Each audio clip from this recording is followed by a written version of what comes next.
Bonjour à tous et bienvenue dans le podcast Démonétisé, le podcast qui parle de porno sans censure, mais du coup aussi sans revenu.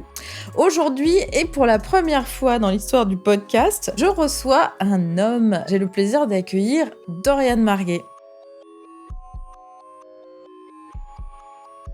Bonjour Dorian. Salut. Comment ça va ? Bah écoute, ça va bien. Ça va ? Ouais, Ouais, nickel. la forme en ce lundi ? Bah écoute, on est en automne, donc un peu fatigué par le changement de saison, mais ça va. Ouais. Qu'est-ce que tu fais en ce moment de beau et d'intéressant ? Oula, bah là en ce moment, je prépare un voyage en Chine Ok. pour, dans le cadre en fait d'un petit peu de me reconvertir après le porno. Je décide en fait de m'investir dans des activités bien-être. Donc là, j'ai déjà commencé à faire une formation sur le massage. Ça fait 2 ans maintenant que je suis masseur. Et je suis en train de suivre une formation pour devenir également professeur de Qigong Yoga. Ok. Et donc là, en l'occurrence, je vais en Chine pour passer un diplôme.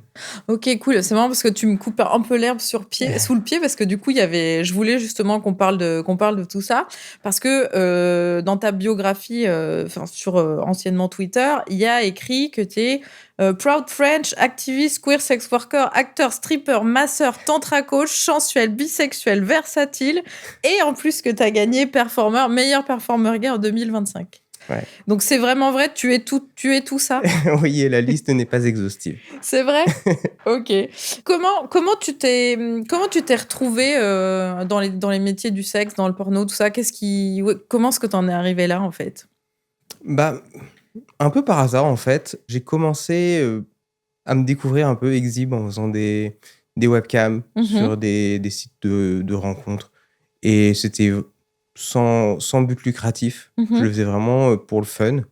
Ça m'a beaucoup plu. Et puis un jour, j'ai été découvert par un producteur amateur qui faisait du porno gay, le précurseur de OnlyFans, si on peut le nommer, et qui était pas du tout, qui était un peu en avance sur son époque, mais qui du coup proposait de filmer des vidéos et de les publier sur son site. Du coup, je me suis dit, pourquoi pas essayer. Au début, l'idée, c'était de me filmer avec ma webcam comme je faisais mes shows. Et puis, c'était un petit peu chiant, en fait. J'ai pas fait beaucoup de vidéos comme ça. Et c'est à ce moment-là, en fait, que ce producteur m'a proposé d'aller chez lui pour qu'il me filme. Et j'ai bien aimé parce que j'avais pas besoin de m'occuper du cadrage, de la lumière, etc. Je pouvais vraiment me concentrer sur la performance sexuelle. Et je me suis dit, pourquoi pas continuer ? Et voilà. Ok. D'accord, donc tu fais partie de ces gens qui préfèrent être devant la caméra plutôt que derrière, quoi. Ouais. À l'époque, en tout cas, c'est ce qui t'a... Ouais, mais clairement, la performance, ça me plaît beaucoup. J'ai toujours ce petit côté exhibe qui fait que j'aime bien me montrer en spectacle. Après, je dis pas que j'ai pas non plus de vision pour être passé derrière la caméra, mais c'est moins, c'est pas quelque chose qui m'attire plus que ça. Il y a ce côté quand même créatif qui est quand même super intéressant, mais c'est pas une passion comme pourrait l'être le fait d'être performeur. Oui, parce que du coup, toi, tu fais aussi beaucoup de performances vivantes aussi, et en live, qui est quelque chose qui est finalement un peu moins commun au final. Oui, exactement. Je fais du théâtre porno, principalement dans les salons de l'érotisme. Ok. Tu peux expliquer un peu ce que c'est ? Parce que du coup, je pense qu'il y a finalement assez peu de gens qui sont familiers avec le concept. Oui, alors les salons de l'érotisme, c'est des salons événementiels qui ont lieu en général sur des week-ends, sur 2 ou 3 jours, dans différentes villes. Et donc moi, ce que je propose pendant ces salons, c'est de faire des théâtres porno, c'est-à-dire c'est comme des scènes porno, sauf qu'au lieu d'être filmé, on est sur une scène devant un public. Okay. Et là où je cherche justement à exploiter ma créativité, c'est que je cherche en fait à faire des théâtres avec des scénarios thématisés, en général des parodies de séries ou de films, alors que traditionnellement, ce qui se fait beaucoup, c'est juste du sexe sans vraiment d'histoire. Donc moi, je trouvais pas ça très intéressant. Je voulais vraiment montrer une scène porno comme on fait un film porno avec une petite histoire, une petite mise en situation, un peu d'humour, de la sensualité et en même temps quand même du vrai sexe non simulé. Et ça, j'en ai fait aussi un petit peu... j'ai fait aussi un peu de scènes de porno gay sur des scènes pour des événements, genre dans des clubs, des clubs gays. Ça a été un peu plus occasionnel. Mais c'est vrai que sur les salons de l'érotisme, c'est quand même très centré autour de l'hétérosexualité. Du coup, c'est principalement des shows hétéros que je fais là-bas. D'accord. Ok. Oui, parce que c'est une des choses dont je voulais qu'on parle aussi, c'est qu'en fait, toi, dans ta carrière, t'es très versatile, en fait. Oui. Puisque t'as fait du porno gay, tu fais du porno aussi hétéro, et tu fais du porno bi. Oui. Et c'est assez rare, au final, des gens qui arrivent à faire les deux. Comment t'as réussi à faire ça? Un peu naïvement, je pense. D'accord. C'est que quand j'ai commencé le porno, donc j'ai commencé par le porno gay, et puis j'ai toujours, déjà à ce moment-là, je m'identifiais déjà comme bi. Et un jour, j'ai rencontré un producteur qui s'appelle HPG et qui se trouve être un producteur qui fait du porno hétéro et du porno gay. Ce qui est assez rare parce qu'il y a vraiment un gros clivage entre ces deux mondes.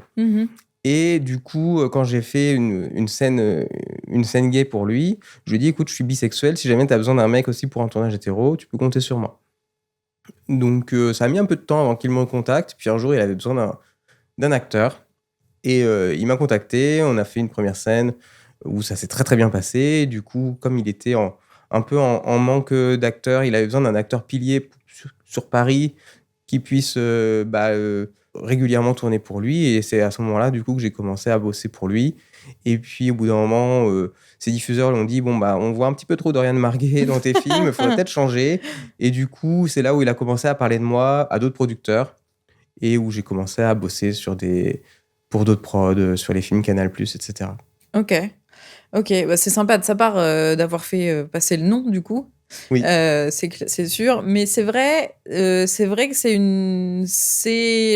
un des problèmes peut-être du milieu, c'est ce truc qu'on a un peu l'impression de voir souvent les mêmes, tu vois, qui reviennent. Enfin, ou alors peut-être que c'est un biais de ma part, mais je sais que dans l'indépendant, notamment parce que moi je fais beaucoup d'indépendants alternatifs, on a un peu l'impression qu'il y a, je vais exagérer, mais on a l'impression qu'il y a 3-4 personnes et que du coup c'est un peu tout le temps les mêmes.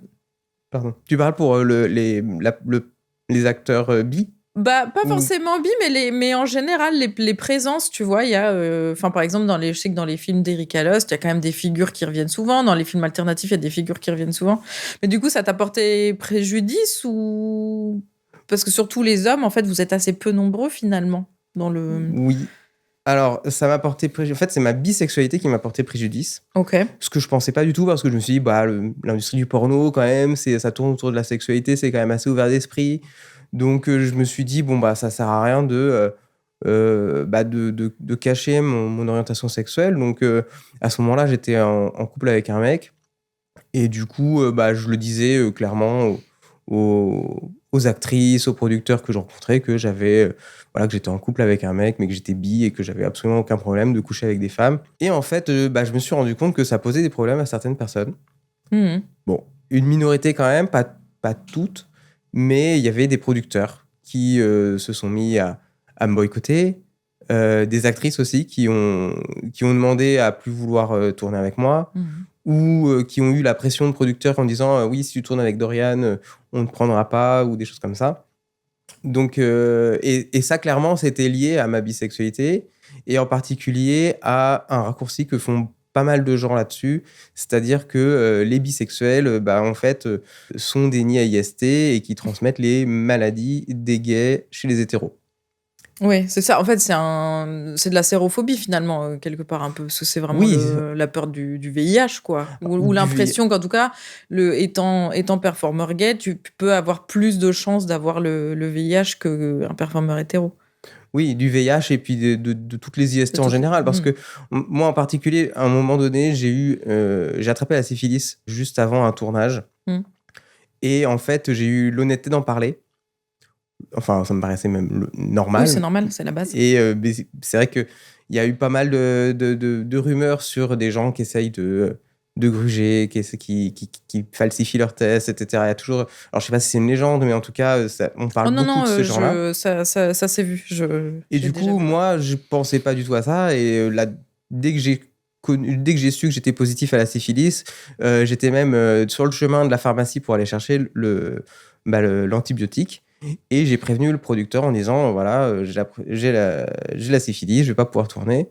Et ce producteur m'a dit, bon bah écoute, on a déjà pris ton billet d'avion, donc en effet, on va pas pouvoir te faire tourner, mais si tu veux, tu peux venir, on a loué une grande villa, donc tu auras de quoi dormir, on pourra même t'emmener à la plage si tu as envie. Et puis bah moi, vu que j'avais réservé mon week-end pour tourner, de toute façon, bah j'avais rien d'autre à faire. Donc je suis allé là-bas, sauf qu'une fois que j'étais là-bas, bah, on m'a demandé, ah bah pourquoi Dorian, tu tournes pas? Alors on m'a quand même donné un petit rôle de figuration où je donne la réplique au personnage principal. Mais évidemment, j'avais pas de scène de sexe. Et donc, moi, j'ai dit à tout le monde, bah, j'ai la syphilis, j'ai pris un traitement, mais voilà, je peux pas tourner. Et le problème, c'est que bah, il y a des rumeurs qui se sont amplifiées, des personnes qui ont commencé à dire que j'ai quand même essayé de venir pour tourner, que j'ai essayé de cacher le truc, de vouloir tourner malgré le fait que je sois positif et qu'en gros, j'ai mis tout le monde devant le fait accompli. Alors, qui est totalement faux. Mais ces rumeurs persistent encore aujourd'hui. Il y a toujours des gens qui continuent de le prétendre. Et malgré le témoignage du réalisateur qui, pourtant, a dit à plusieurs reprises que c'était faux et que j'ai jamais cherché à tourner, à faire du forcing là-dessus et que j'ai été clair dès le début avec lui. Mais je sais qu'il y a toujours il y a toujours des gens qui disent que j'ai attrapé la syphilis, que je ne me suis pas soigné, que des actrices ont tourné avec moi malgré ça. Et malgré des tests négatifs qui le prouvent, il y a des actrices qui continuent de dire qu'elles ont tourné avec moi alors que j'avais la syphilis. Ok. Et ça, c'est des choses où tu supposes que c'est que c'est un préjugé par rapport aussi à la bisexualité, quoi. Ah oui, clairement. Clairement. Avec des personnes avec qui j'ai parlé, je vois que c'est quand même des choses qui ont l'air de bloquer sur le fait que je fasse du porno gay, sur le fait que j'avais à l'époque un copain. Et puis même aujourd'hui, même si du coup j'ai pu faire du tri quand même dans mon entourage et de savoir avec qui je pouvais tourner et avec qui je pouvais pas tourner, j'ai quand même là une forme un peu de biphobie ordinaire, dans le sens où là actuellement je sors avec une nana, et quand elle le dit à son entourage qu'elle sort avec moi, les gens lui demandent, ah mais je croyais qu'il était gay. C'est-à-dire que depuis le temps que je fais du porno hétéro et que oui, et en que plus, tout se passe bien, quoi. Oui, mais surtout, en plus, t'es quand même, tu fais partie des personnes que je connais qui revendiquent et qui militent vraiment le plus pour la bisexualité et la pansexualité, en plus. Donc oui, c'est ça. Enfin, je veux dire, c'est assez connu, c'est de notoriété publique. C'est que je l'affiche clairement sur les réseaux sociaux, j'ai jamais caché.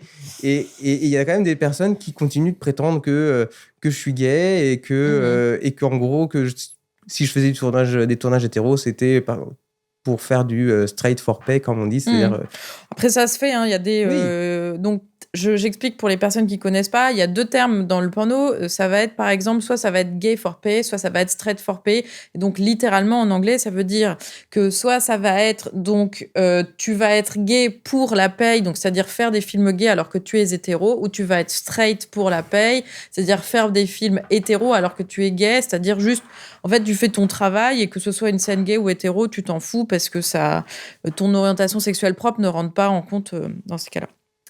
Ok, très bien. Enfin, très bien, non, très mal. J'ai envie de dire plutôt très mal, mais ouais.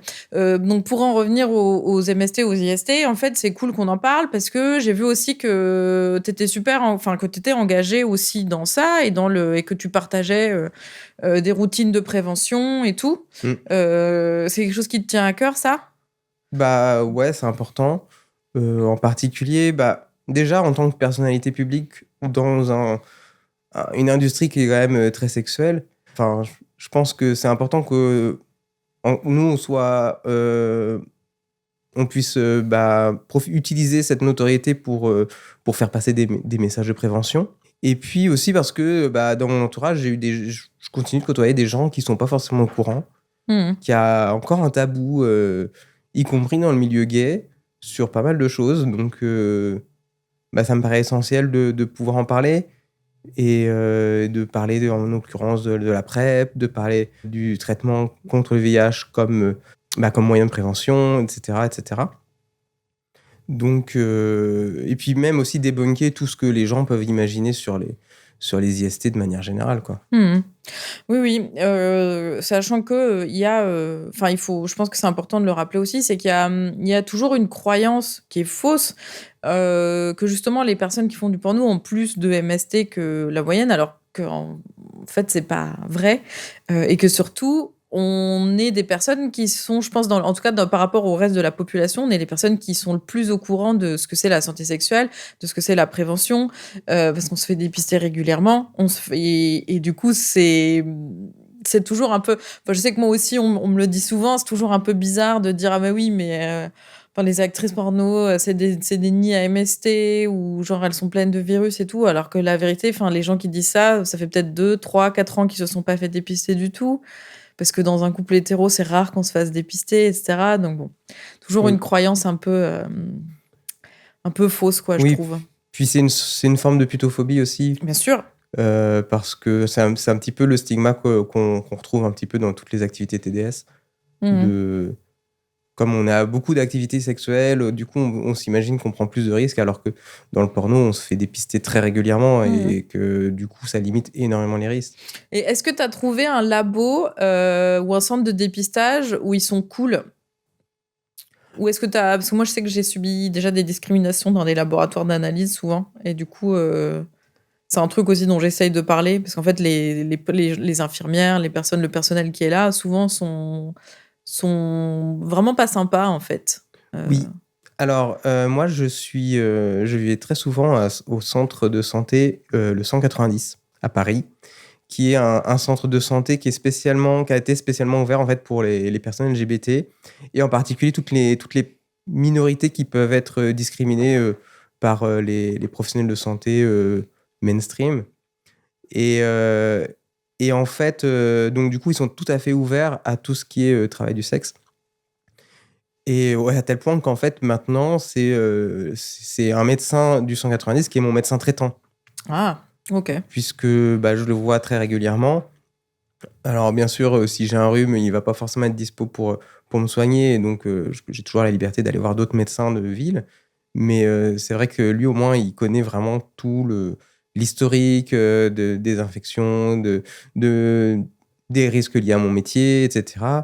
Et, euh, et donc, vraiment, j'étais très content d'être suivi par ce centre qui propose aussi des psychologues, des psychiatres qui sont vraiment adaptés et formés à ce genre à nos métiers Super.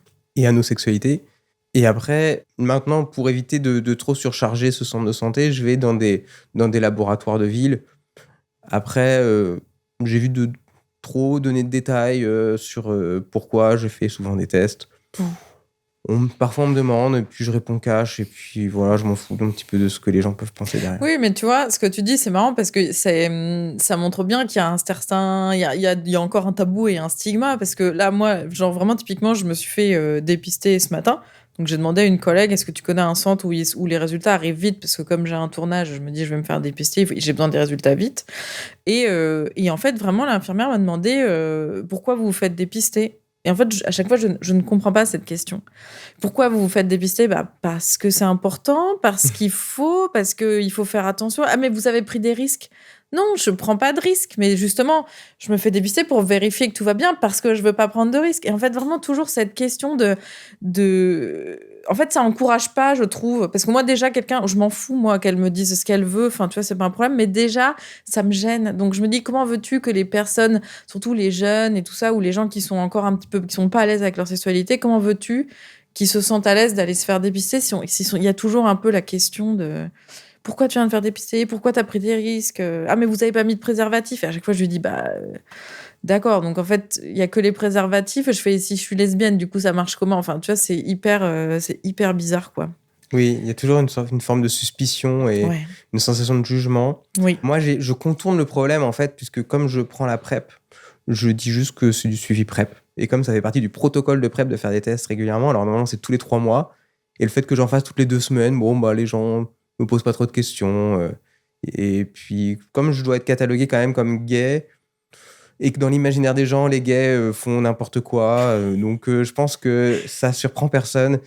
Et puis, il doit y avoir aussi une forme de misogynie un petit peu, enfin, peut-être mal mal assumé aussi de la part des personnes qui posent des questions comme ça, de plus juger les femmes que les hommes, j'ai l'impression. Ouais, c'est possible. Oui, oui, c'est possible, ouais. Oui, oui, absolument. Oui, oui, tout à fait. C'est triste, mais c'est vrai. Je pense que c'est vrai. On a parlé du coup du fait que du coup, tu es un performeur versatile dans le sens où tu vas du gay vers le bi, vers l'hétéro, mais tu es aussi versatile dans le sens où en fait, tu tournes pour tout type de porno. Et ça aussi, c'est assez rare, je trouve encore, parce qu'en général, les gens se cantonnent à, on va dire, à un type de porno, c'est-à-dire, donc ils vont faire que de l'alternative, il y a des gens qui vont faire que du mainstream, et puis tout ce qu'il y a entre deux, en fait, enfin voilà, les gens restent un peu dans leur case. Alors que toi, j'ai l'impression que tu as un peu tout fait, quoi, des productions très amateurs aux gros studios, et en France et en Europe. Oui. Alors ça a été un petit peu lié aussi bah, à la base, à mon besoin d'argent, puisque le porno était devenu mon activité principale, hein, ma principale source de revenus. Donc, il fallait que j'essaye de bosser au maximum, de faire le plus de choses. Et puis, petit à petit, j'ai eu aussi une conscience militante qui est venue, où je me suis dit, il y a quand même des tournages où c'est quand même craignos, et qu'il y a des choses que j'ai plus envie de faire que d'autres.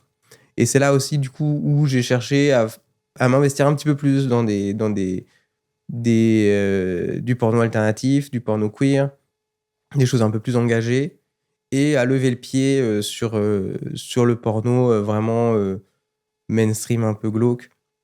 En particulier parce que il y a aussi le fait que, en commençant déjà à bosser sur les plateformes, j'ai pu avoir une certaine indépendance financière grâce aux plateformes, et donc du coup me permettre de choisir aussi les productions avec lesquelles je veux travailler.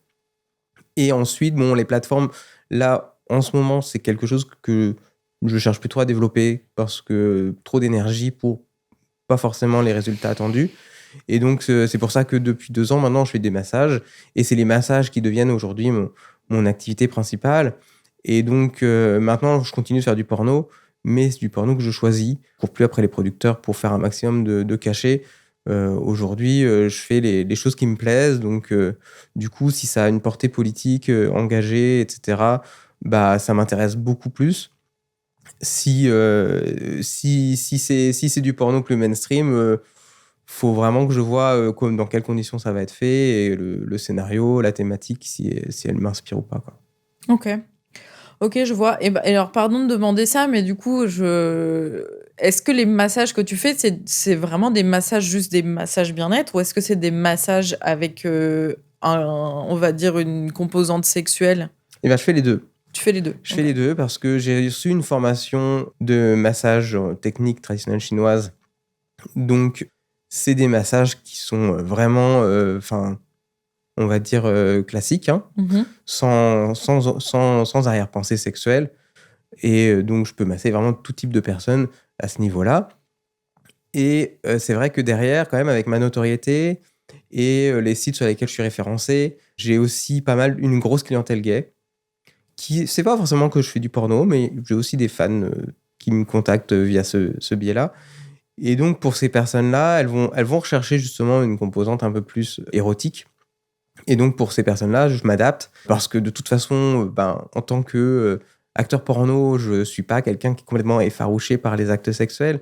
Et, euh, et je trouve que ça va bien. Enfin, pour moi, c'est compatible avec le bien-être, une certaine forme de bien-être, que le sexe, finalement, c'est des parties intimes, mais ça reste quand même une partie du corps comme une autre qui a le droit d'être stimulée. Oui, oui, Et absolument. donc, du moment que tout se fait dans le consentement et la bienveillance, c'est des choses que j'accepte de faire. Toujours, évidemment, en gardant. Donc, je m'autorise, je m'interdis tout type de pratiques qui peuvent avoir des risques pour pas que que ça me porte préjudice après dans le porno. Mais de faire une finition à la main, de masser, de masser des testicules Hmm. ou même d'embrasser des personnes, les personnes que je masse, c'est pas un souci pour moi. Ok, ok, je vois tout à fait.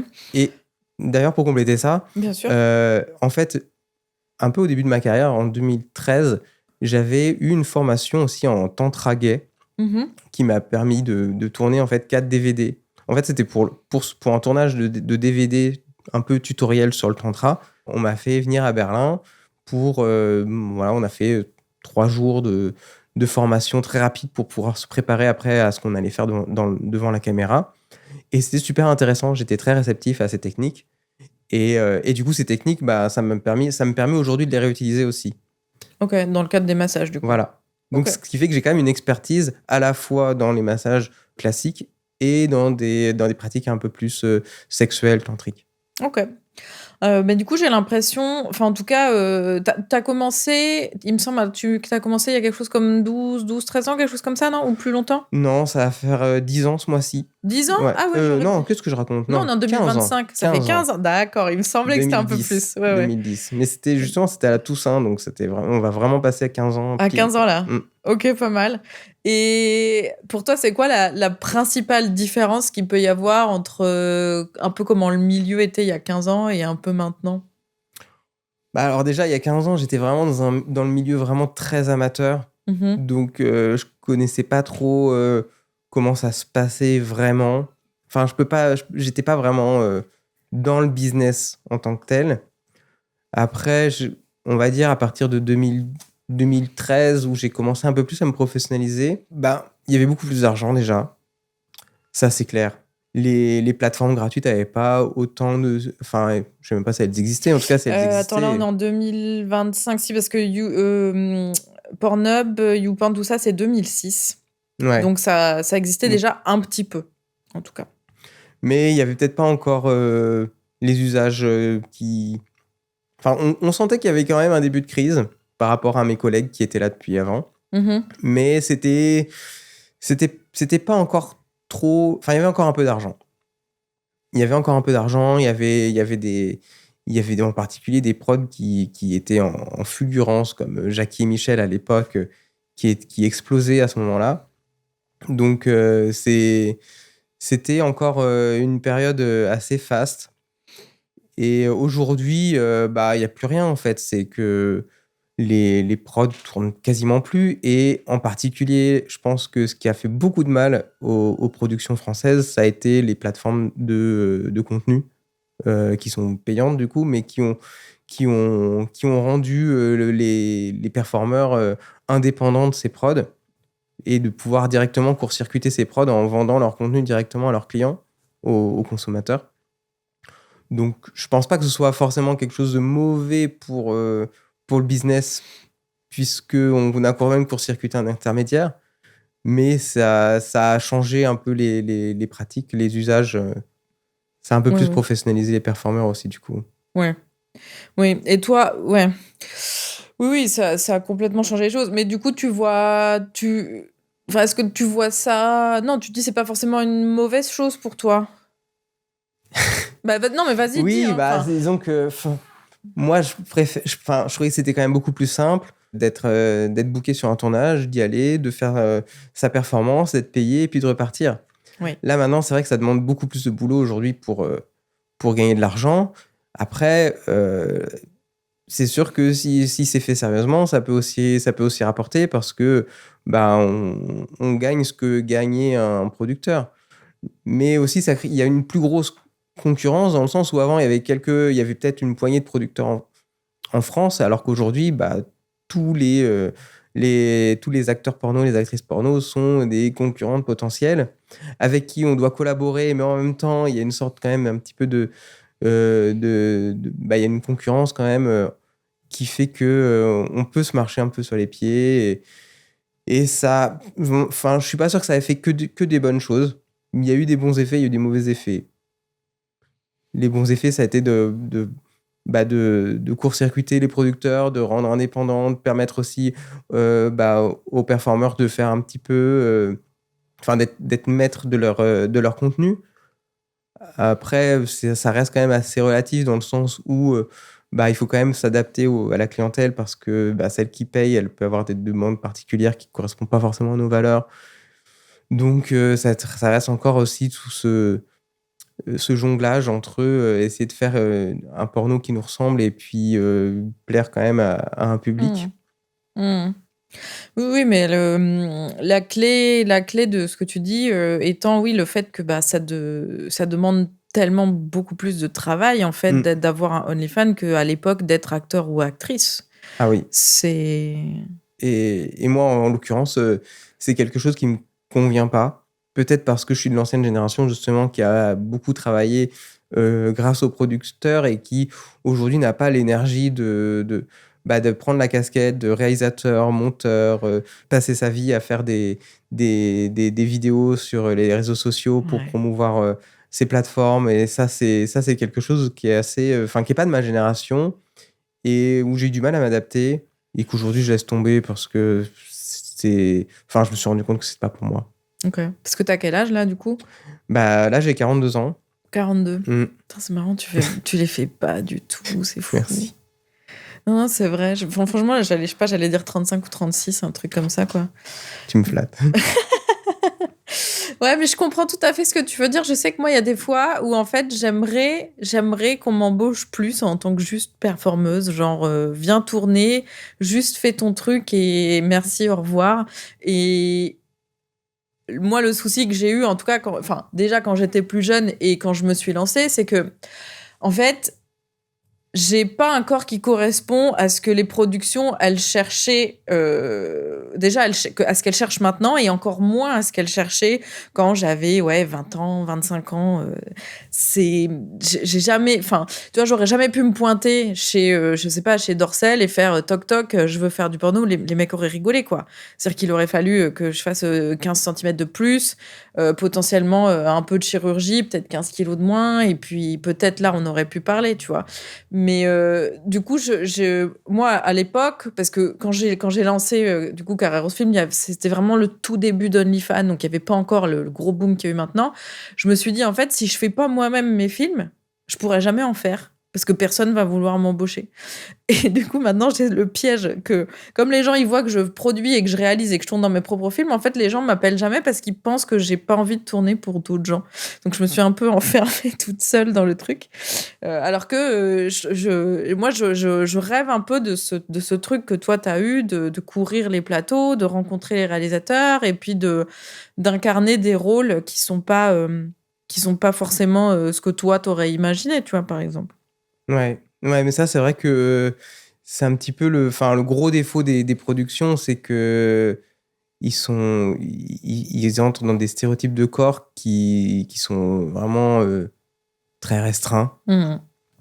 encore plus pour les femmes. Et que du coup, c'est vrai que le fait de pouvoir s'autoproduire, notamment grâce aux plateformes de contenu, ça a permis aussi de montrer une diversité de corps.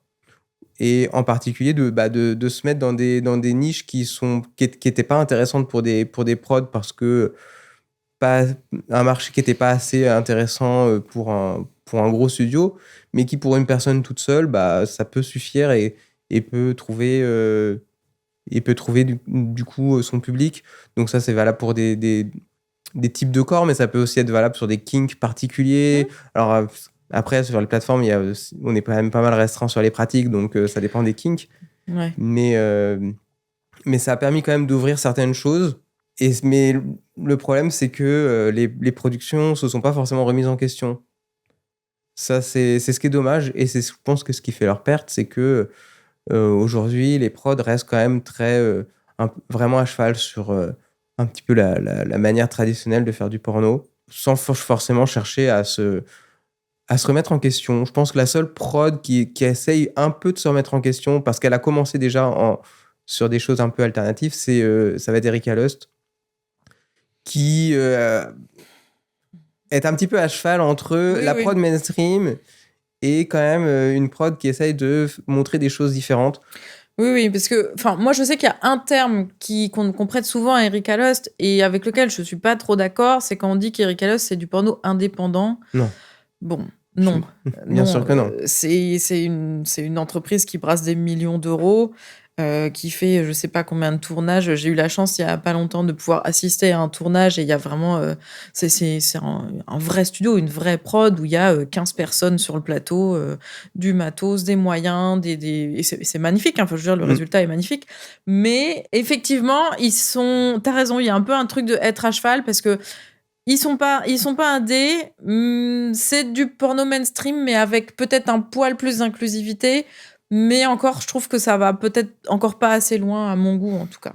Non, c'est sûr que ça va pas assez loin parce qu'il y a quand même une logique commerciale qui est derrière. Bien sûr. Mais si on la compare, par exemple, à Dorsel, qui est vraiment la prod à papa, qui est très, qui est resté dans son jus depuis quasiment sa création, qui se renouvelle pas et qui l'assume complètement, hein, parce que Mmh. ça, c'est quelque chose que même les personnes de Dorsel revendiquent, hein, ça, c'est leur marque de fabrique. Et, et là-dessus, quand même, Eric Allos arrive à faire quelque chose un petit peu innovant, mais qui reste encore du mainstream, ouais. Je suis d'accord Mmh. avec toi. Oui, oui, oui, ça reste. C'est pas indépendant, c'est pas très alternatif, même si heureusement, oui, voilà, il y a quand même un petit peu de. En fait, il y a toujours. Je trouve qu'il y a toujours un peu de représentation d'inclusivité, mais qu'au global, ça reste quand même. Au final, on retrouve quand même des corps assez normés, Mm. des personnes assez jeunes, et puis peut-être un peu du coup de discrimination de personnes qui voudraient tourner, mais qui sont peut-être trop vieilles, peut-être trop grosses, je sais pas. Mais Ouais. de temps en temps, voilà, ils font vraiment. Enfin, je sais que les premiers films que j'ai vus, moi, d'Eric Allos, c'était sur le squirt, sur l'éjaculation féminine, ou des films avec une performance grosse, vraiment, et qu'on voit jamais au final. Enfin, ça, on verra jamais chez Dorsel, C'est par ça. exemple. Jamais. Et oui, Dorsel avec toujours ce. C'est marrant parce que, enfin, moi, j'ai ce truc qui étonne beaucoup les gens, c'est que moi, j'adore le mainstream, j'adore le porno mainstream. Je trouve ça rigolo dans sa manière d'être caricatural. Et Dorsel, j'ai l'impression qu'à force, ça devient vraiment une caricature de caricature. C'est-à-dire que quand tu regardes les Dorsel, maintenant, c'est vraiment. Tu sais, il y a ce truc où c'est genre un appartement haussmannien avec des Mm. moulures et les gens, ils ont des belles robes, de la belle lingerie et des masques et ça boit du champagne et tout ça. Et en fait, tu sais, les années passent. Mm. Et en fait, on est toujours dans l'appartement haussmannien avec les moulures, les dorures et la belle lingerie et les talons et le champagne. Et du coup, je me dis, bon.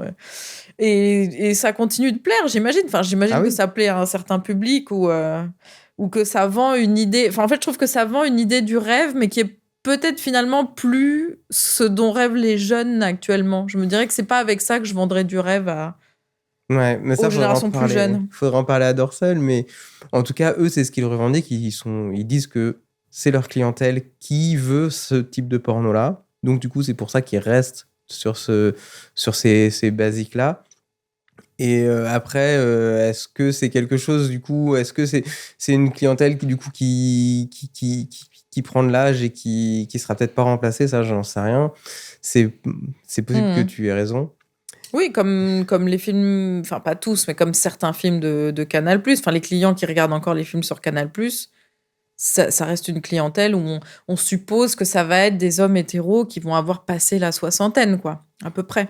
Ah oui, oui, elle est très normée. Mais de toute façon, enfin, les films de Canal+ sont vraiment calqués sur ce que fait Dorsel. Alors, je sais pas euh, qui influence l'autre, Mhm. mais c'est vrai que sur Canal+, c'est des films quand même qui sont, même s'il y a d'autres productions que Dorsel qui font des films qui vont avoir un petit peu leur signature, on retrouve quand même les mêmes schémas et pas mal de ressemblances, mis à part les films éventuellement d'Anouchka Oui, voilà, c'est ce que qui sortent j'allais un dire. peu du lot. Oui, voilà, c'est ce que j'allais dire, parce que du coup, moi, je crois que j'ai... Oui, oui, voilà, les 2 fois où... Ah non, je suis passée 3 fois sur Canal+, et les 2 fois où, voilà, j'avais vraiment un rôle, c'était grâce au film d'Anouchka, bien sûr, qui sont, pour le coup, vraiment inclusifs et qui cassent un peu les barrières, notamment, enfin, pour rappel, il me semble que c'est dans un des premiers films, ou voire le premier film d'Anouchka, qu'on voit le premier homme trans dans une scène de sexe sur Canal+, en fait. Donc, c'est Mm. vraiment, il y a eu des étapes de franchie Ah oui. grâce à Anouchka. Mais aujourd'hui, malheureusement, en fait, avec la censure, le retour au conservatisme, ça, c'est des choses qui sont, j'ai l'impression, de moins en moins possibles ou moins en moins appréciées, de moins en moins recherchées, quoi. Et on retombe dans ce que tu disais, d'avoir la grosse séparation entre le porno gay, le porno hétéro, et il n'y a pas trop de place pour la fluidité, en fait, entre deux.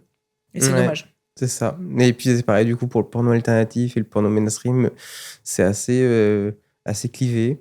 Mhm. Et c'est vrai que c'est quand même important de noter que Kanouchka, en fait, elle fait du porno quand même qui est politiquement engagé, Mhm. que il y a plein de choses, enfin, il y a plein de références dans ces films qui ont qui sont des clins d'œil militants et que Canal+, en effet, a changé un petit peu aussi sa manière de penser, que l'esprit Canal dont on parlait au début, depuis que Bolloré est à la tête, forcément, Ça a beaucoup changé. c'est plus du tout la C'est même plus du tout la même mentalité. chaîne, Non, bien sûr. non.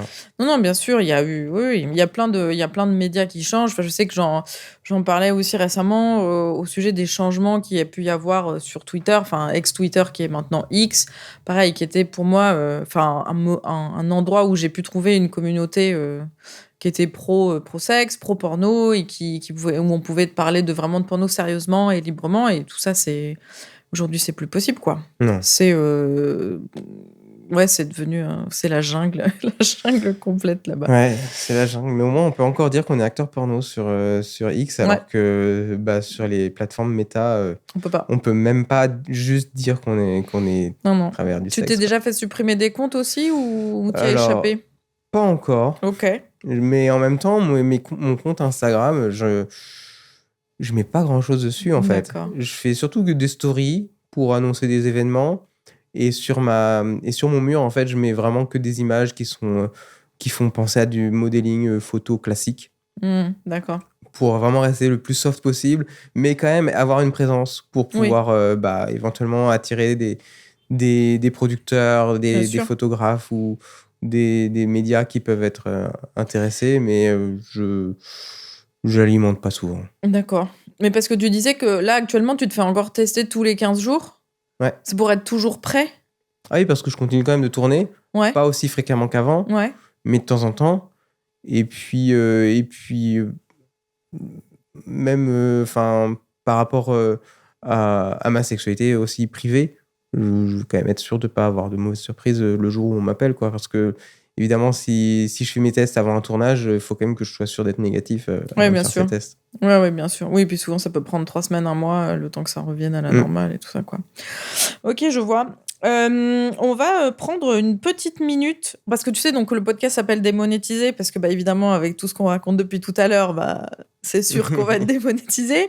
Donc on va faire la minute vanille, c'est-à-dire la minute que je vais pouvoir mettre en extrait sur les réseaux sociaux, où on parlera pas du tout de sexe, ni de porno, ni rien du tout, pour pouvoir faire la promo du podcast. Ce qui est vraiment idiot, mais bon, on en est là aujourd'hui avec la censure. Donc du coup, on va parler livre et BD, voilà.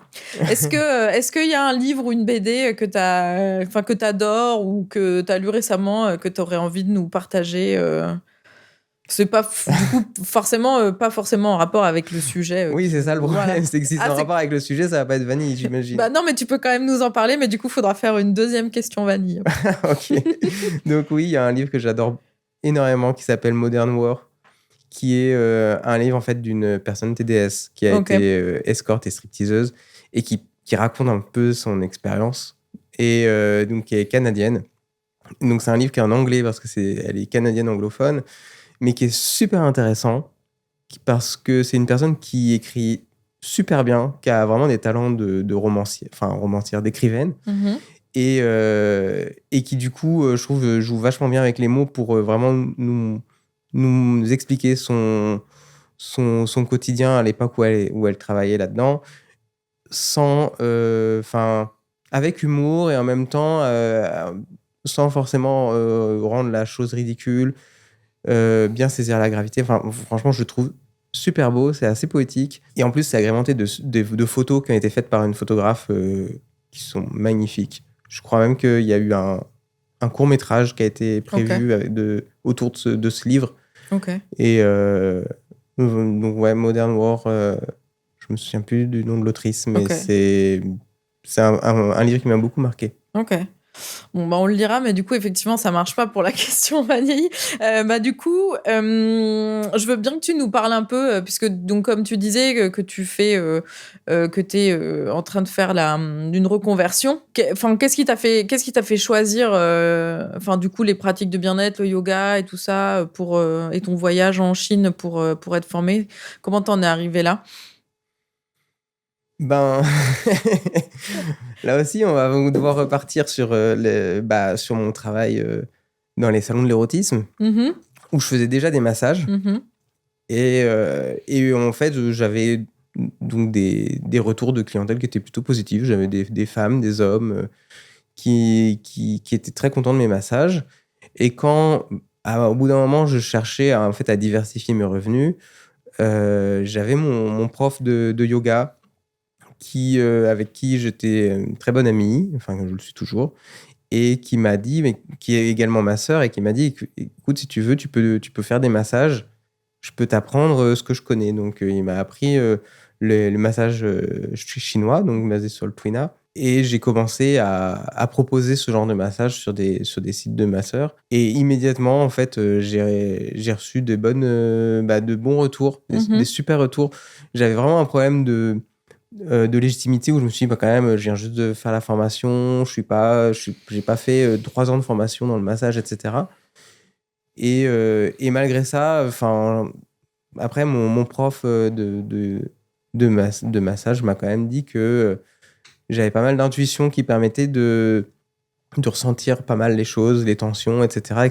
Et que en fait, ça m'a aidé à vraiment pouvoir me lancer. Ça m'a aidé à avoir confiance en moi. Et puis, en 4 mois à peine, j'ai vraiment eu un chiffre d'affaires dans les massages qui m'ont permis d'en vivre, quoi. Ok. Et donc, c'est ce que tu envisages de faire après ça te plaît assez pour que ça soit une nouvelle carrière, j'ai envie de dire? Ah oui. Ok. Ouais, oui. Super. Ça, et puis le Qigong Yoga. Ok. Le Qigong Yoga, tu peux nous dire c'est quoi? Parce que j'ai aucune idée. Moi, je suis pas. Le yoga. Moi, le bien-être, c'est tablette de chocolat ouais, et Netflix, quoi. Donc... En fait, c'est un mélange de plusieurs pratiques. Il y a d'un côté le yoga, qui est une gymnastique ancestrale d'origine indienne, et le Qigong, qui est une gymnastique d'origine chinoise. Donc les deux sont influencés l'un par l'autre, évidemment, vu que c'est quand même 2 pays côte à côte. Et en gros, ce sont des pratiques qui sont inspirées aussi de la médecine traditionnelle, donc ayurvédique, et la médecine traditionnelle chinoise, qui sont basées sur les méridiens énergétiques. Donc, donc c'est un peu plus sophistiqué que le yoga, on va dire, qu'on connaît en Occident, qui est plus sur de la performance physique, de la souplesse, etc. Là, on a vraiment une dimension qui est un peu plus spirituelle sur le côté vraiment très taoïste, un petit peu le côté philosophique qui tourne autour du taoïsme, et aussi sur il y a un côté aussi un peu médical sur la médecine traditionnelle chinoise, où on va travailler sur les méridiens énergétiques. Donc, c'est les méridiens qui traversent le corps et qui sont parsemés, en fait, des points d'acupuncture. Donc, c'est lié aussi à tout ce qui est acupuncture, etc. Ok. Et c'est ces points-là aussi qu'on masse dans le Twina, donc les techniques de massage chinoises. Donc, c'est pour ça que c'est lié pour moi, le Qigong Yoga et les massages chinois.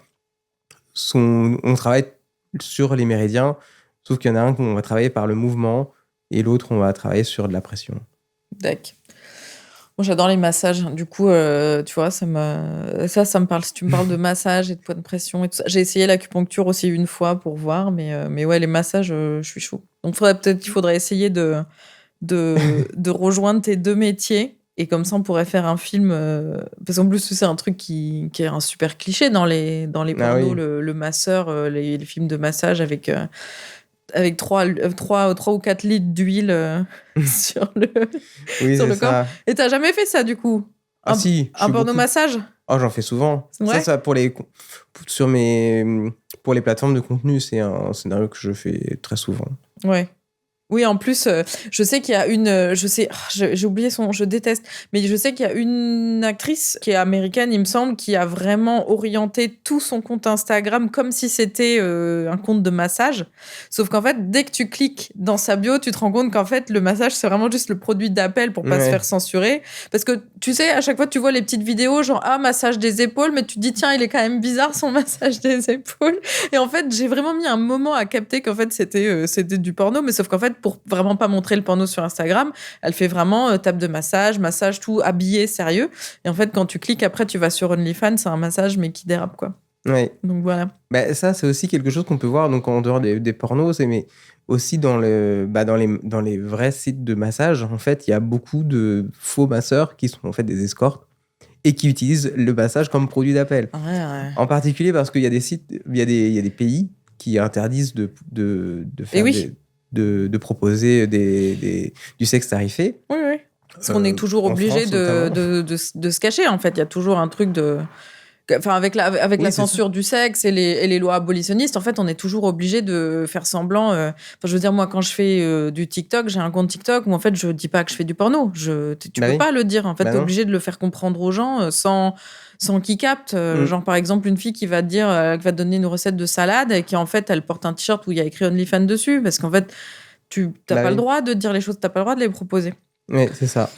Et donc, du coup, sur ces sites, on a des vrais masseurs et des masseurs un petit peu qui proposent dans leur annonce que, enfin, on sent bien dans leur annonce que c'est pas du massage que leur spécialité. Ouais. Et du coup, moi, sur ce site-là, je jongle un petit peu sur ça.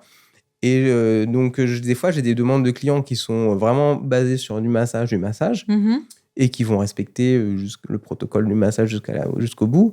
Et puis, des clients qui vont, sans forcément le dire explicitement, mais qui, au moment de la rencontre, vont chercher à avoir plus. Mm-hmm. Et ça, c'est vrai que c'est pas facile à gérer non plus, de garder quand même, de pouvoir faire respecter son consentement sans forcément perdre un client.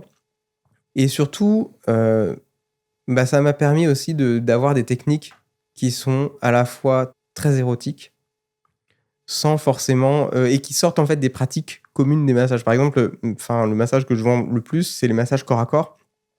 Et dedans, j'utilise vraiment tout mon corps. C'est-à-dire que je masse, par exemple, je masse le dos et les omoplates avec mon pénis.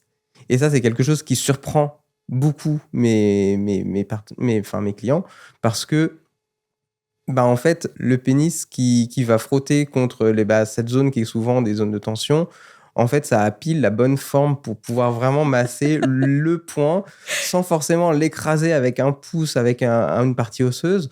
On est quand même avec un matériel qui est plus mou et malléable et qui est génial. Incroyable. Et je masse aussi les yeux avec mes bourses. C'est incroyable. Et ça, c'est pareil, c'est quelque chose qui surprend, mais qui en même temps, les personnes qui ont eu ce type de massage me disent, mais en fait, c'est génial. Jamais tu penses avoir ça. Tu t'imagines pas faire ce type de pratique, mais la sensation, en fait, c'est juste trop bien. Oui, donc du coup, toi, ton travail, c'est le corps, de toute façon, quoi qu'il arrive. Depuis longtemps, ça a toujours été ça, quoi. Ouais, du coup, ouais. Et est-ce qu'il y a...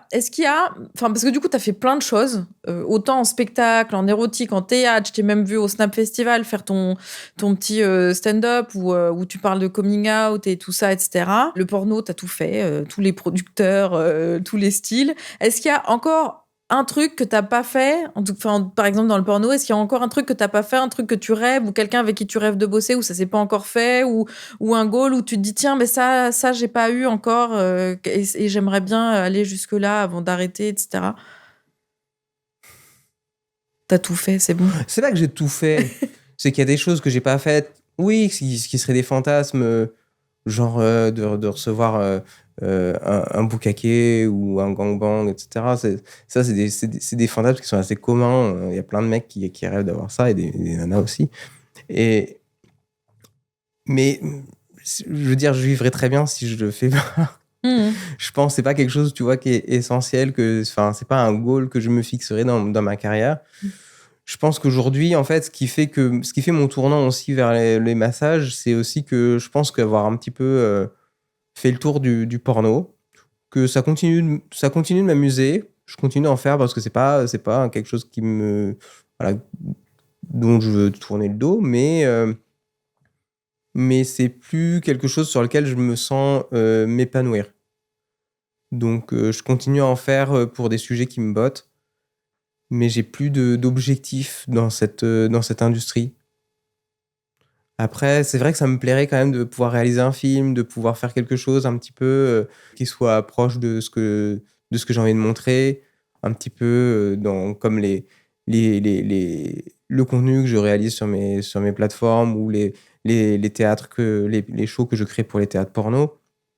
C'est vrai qu'un film avec un peu de budget, ça pourrait être bien de vraiment pouvoir montrer quelque chose de beau avec des moyens, et puis qui correspondent à ma vision du porno.